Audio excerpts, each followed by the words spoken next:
Hi everyone and welcome in Ocean Echoes, the podcast where the ocean's voice resonates through science and discovery. I'm Enia Mendilatsu and today we're diving into the fascinating world of Professor Kirsten Benkendorff. She is a leading marine scientist and her research explores the impact of climate change on molluscs, the quality of our seafood and even promising leads for cancer treatment. Let's dive in.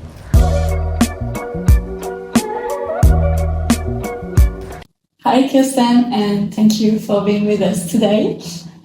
Before exploring your scientific work, I would love to hear more about you.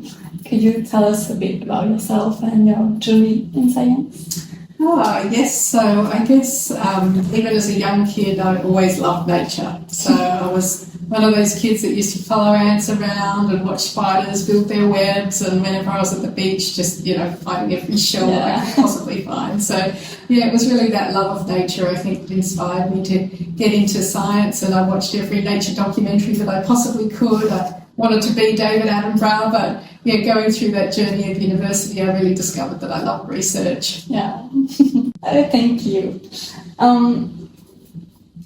Was there a particular moment in your life or in your career that made you say, I want to work in marine science? This is what I want to do, like marine. That's an interesting question, because I actually did my undergraduate studies in more terrestrial environments, and I didn't do any marine studies in my undergraduate.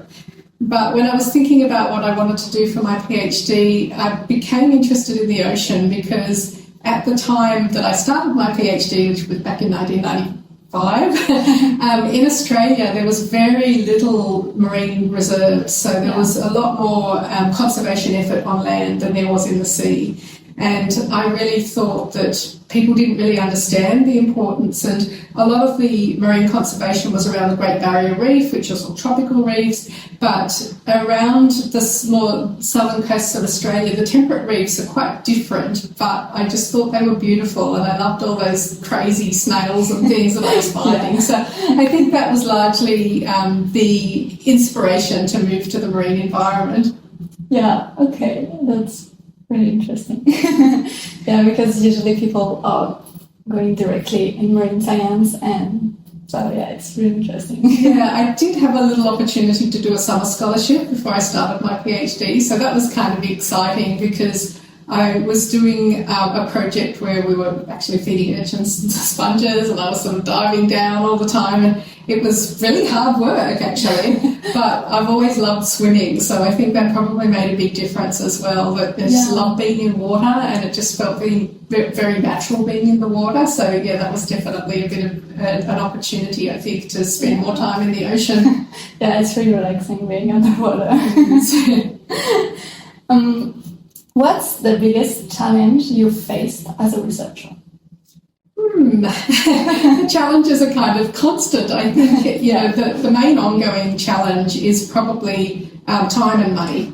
So as an academic, my time is split between teaching and research, as well as a lot of service for the university, service for professional service, so serving on conference committees and reviewing grants and reviewing papers, and community service, where I'm actually trying to give my knowledge to inform policy, so meeting with government, meeting with the community and those sorts of things. So a lot of time, and research needs time to focus. You have to have a good headspace to think, to analyse data, to write, all of those sorts of things.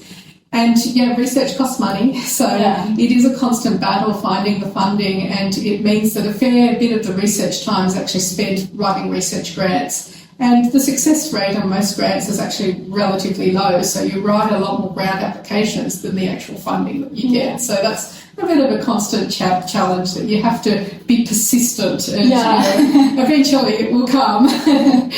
Really. Thank you. So we have received a question from Alex, one of our listeners, and he asks, what advice would you give to young people just starting in science? I think, first of all, you have to love what you're doing. So, find your area of passion, because it's tough at times, and it is the passion that gets you through this. So, have to do something that really inspires you, something that you really want to work at. So persistence, passion, and I guess other than that, I'd really sort of advise people to think about collaboration. Like, you can't know everything. You can't do everything. Other people have complementary skills. So wherever you can work with others, you can achieve more than you can achieve on your own. So definitely having your own area of expertise and your own passion, but thinking how that complements what other people know, what other people do, and how you can actually work together as a team to achieve more than you can on your own. Yeah. And that leads me to another question.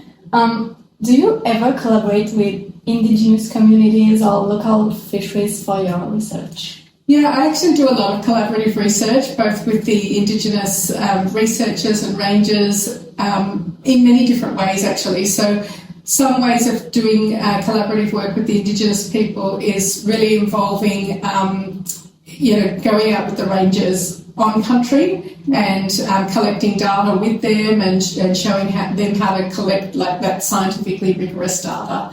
Another way is to go out on country with the elders, and that's a kind of a two-way sharing experience where they're sharing their knowledge and their ideas about country, and that may inform the way that we think about and what we're actually doing. So that's a collaborative knowledge sharing. And then it can actually be a co-design, so they may actually have input into the way data's collected based on traditional practice and culture as well. And sometimes, I guess, just them being on country, they may actually have their own concerns about the environment. So then they may actually come to me with a problem and say, we'd really like to get more information on whether this is a concern or not. So, there's many ways of collaborating with the Indigenous communities, and I actually really cherish that work that I do. Yeah, it can be really helpful. Absolutely.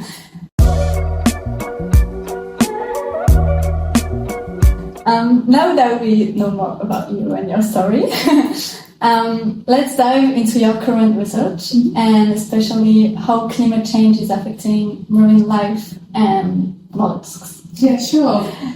So in terms of the climate change research that I've done over the years, it actually started way back when I was in South Australia, and that was really looking at how temperatures affected the summer mortality problems that they were getting in the oyster industry.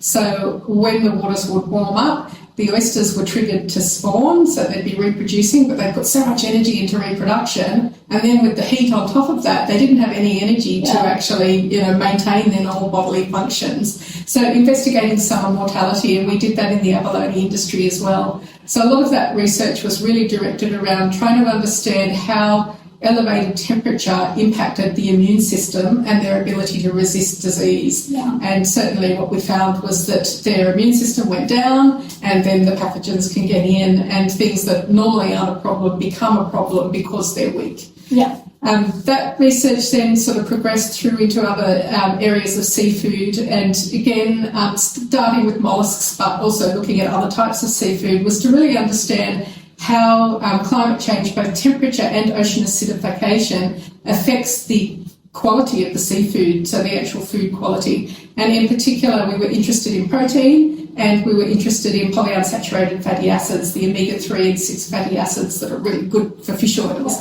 And what we found there was acidification wasn't such a problem for food quality, but temperature again is. And in particular, the temperature impacts those polyunsaturated fatty acids, but it has a bigger effect on species that actually have really good lipid quality. So there's some other species that don't have a lot of polyunsaturated fatty acids. It doesn't make much difference. But if they have really good fish oils, it's implying that we're going to get less good quality seafood in the future with ocean warming. So that's a little bit of a concern. Yeah. But, most of the species that we tested, particularly estuarine species, oysters and turbot snails, which are actually more marine, but also yellow-tailed bream and various prawns, it doesn't often kill them outright, only if there's another stressor that you might actually get mortality. Okay. So the good news is that I don't think all species are going to die. A lot of species will probably be able to adapt to the changing conditions, but we may just see some changes in productivity and the quality of the food. Yeah. And speaking about that, the quality of the food, Zoe, another listener, was curious about the human side of all this. Like, do these changes impact the human food chain with seafood, the quality? Yeah, definitely. I think there are potential impacts on the food quality just in terms of the omega-3 polyunsaturated fatty acids are something that we have to get from our diet. We can't actually produce them ourselves. So if we're not getting them from our seafood, or if seafood are producing less, then, we have to fish more, which is a problem. So what are the alternative sources? And that's where we start looking into microalgae and other things where we might be able to upscale and produce it. But, I really regard food as our medicine, and if we have good quality food, we shouldn't need to take other dietary supplements. Yeah. And I think all of the implications of this we don't know at the moment. We did also find that some of those elevated temperatures could change the concentrations of metals in the seafood, and it could actually bring some of those metals up to concentrations that are higher and a little bit more toxic to humans. But yeah, we also did find, that you probably get more concerns with seafood safety in regards to contamination from other types of pollutants, things like pesticides. Yeah. And if you get a combination of pesticide exposure and heat wave, the animals are more likely to die, so you're less likely to eat them. Yeah. But under normal conditions, the pesticide exposure, you're more likely to be catching them and therefore exposed to them. So it's a bit of a catch-22. It's a really important subject. Like, climate change is affecting so many things on Earth, and especially the ocean. And it's sad to see that the ocean can be really helpful for us, but at the same time we are destroying it. So it's... And I guess a lot of these effects are a little bit unpredictable and cumulative because, one aspect of climate change that we don't sort of know much about is, the increased frequency and intensity of floods. And that's where, again, you're getting a lot of things running off from land, ending up into our marine systems where we can actually then accumulate microplastics, pesticides, heavy metals, all these sorts of things. So, there's so much more research to be done to really understand all of these cumulative impacts that we're picking up. Yeah, but that's really an interesting work, and I love this subject.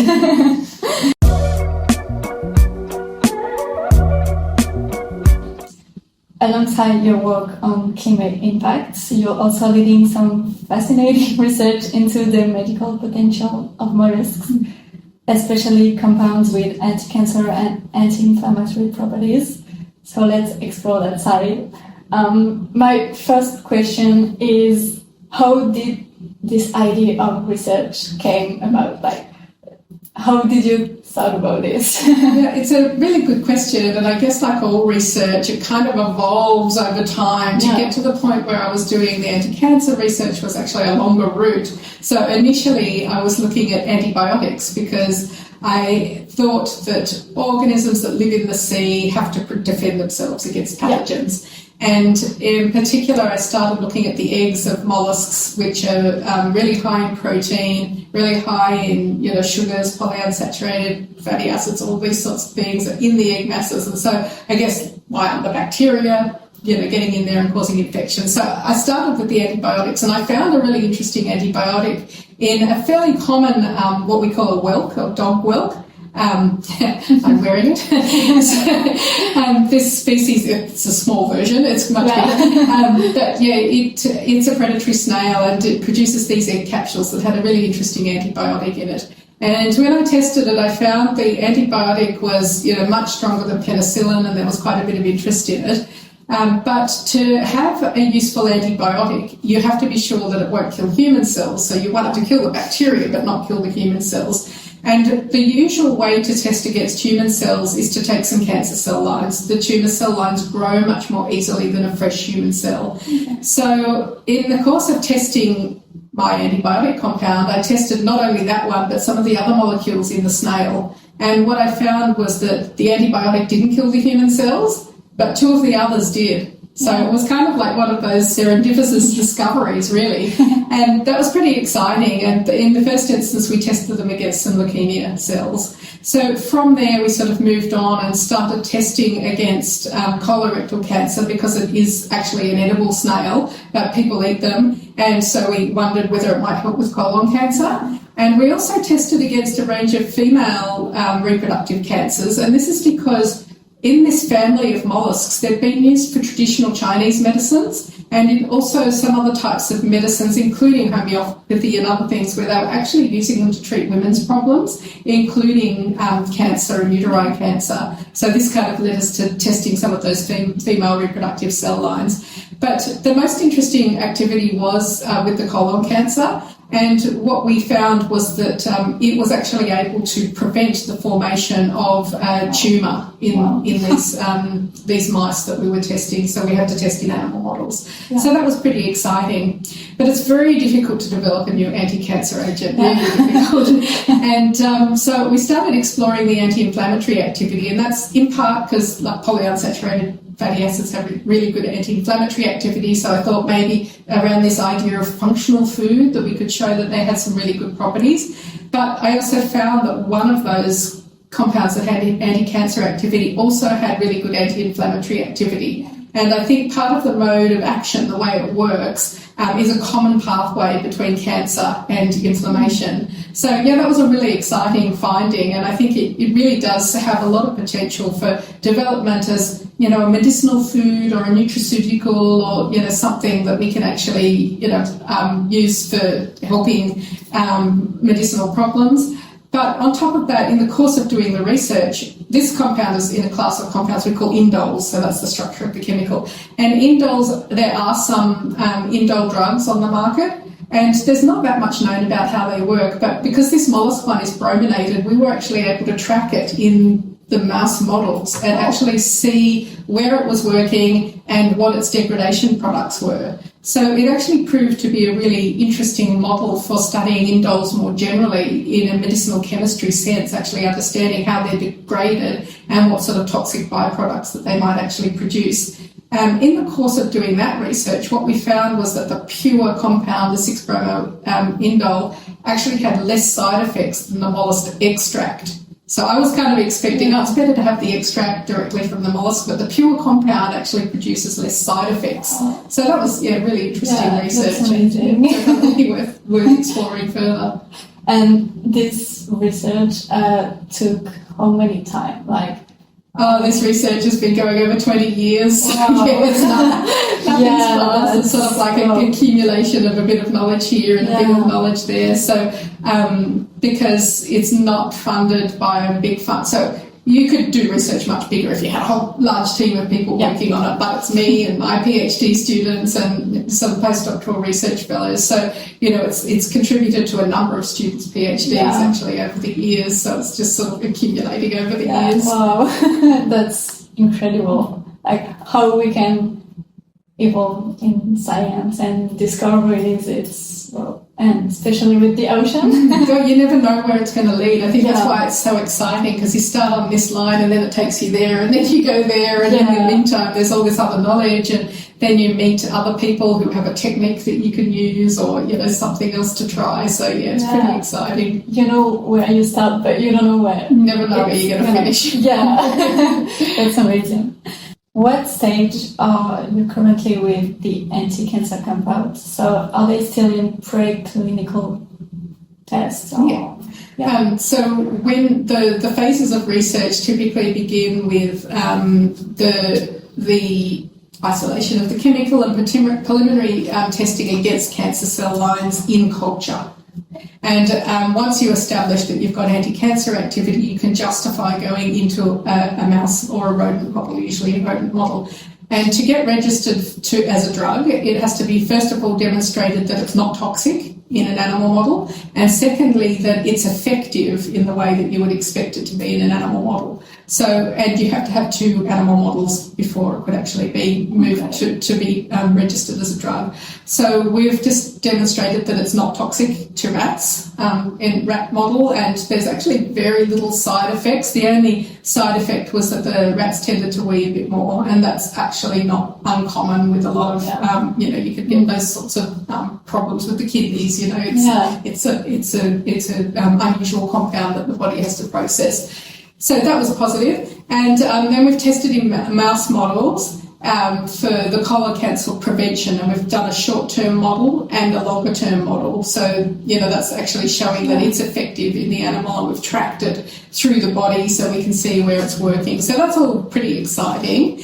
The only thing was that it actually required larger doses than we would expect.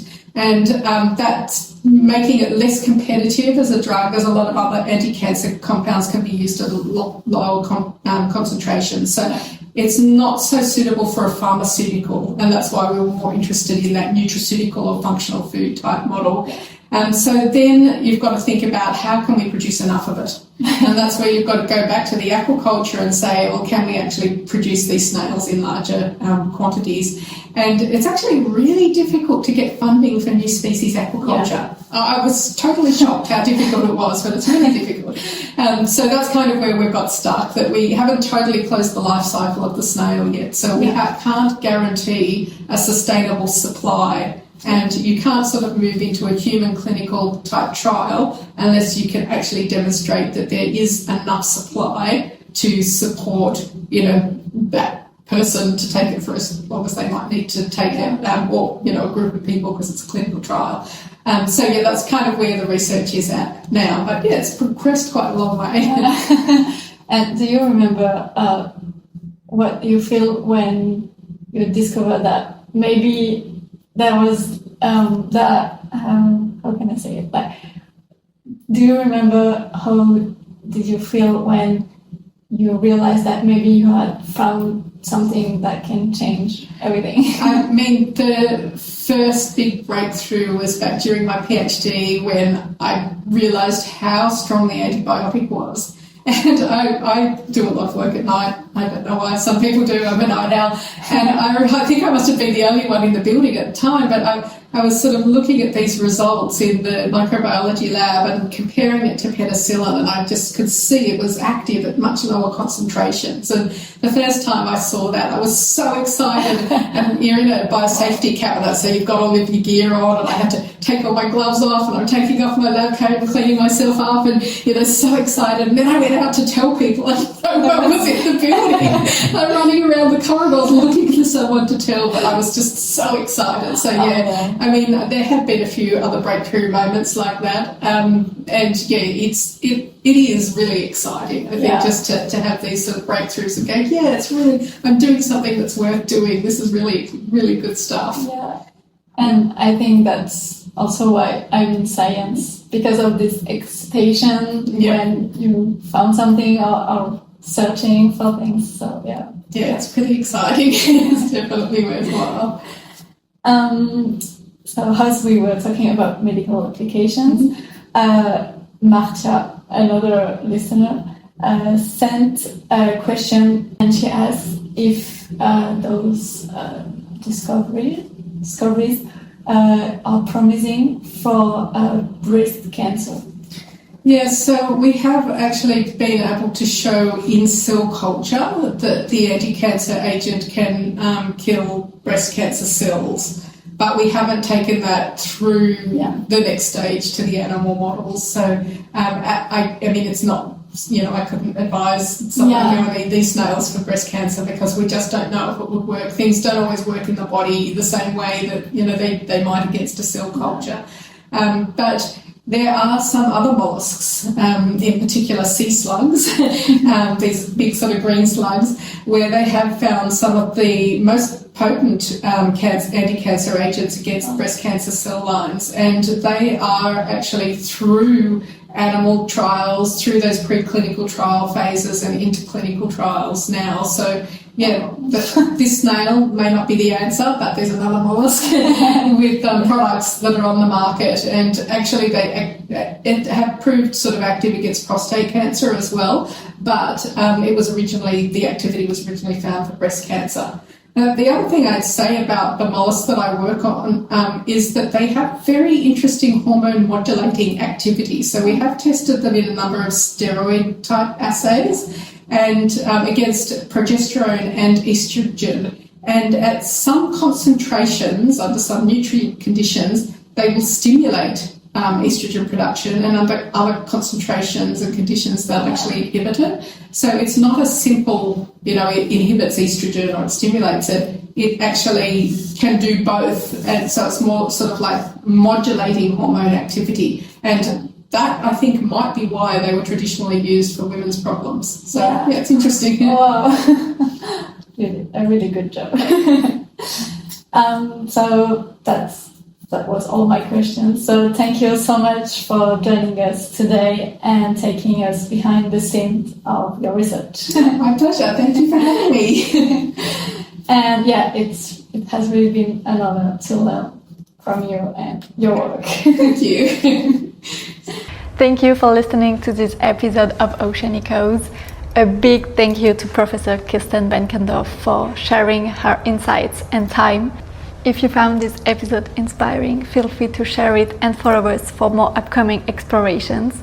And remember, every wave carries a story and the ocean is always speaking. We just need to listen. See you!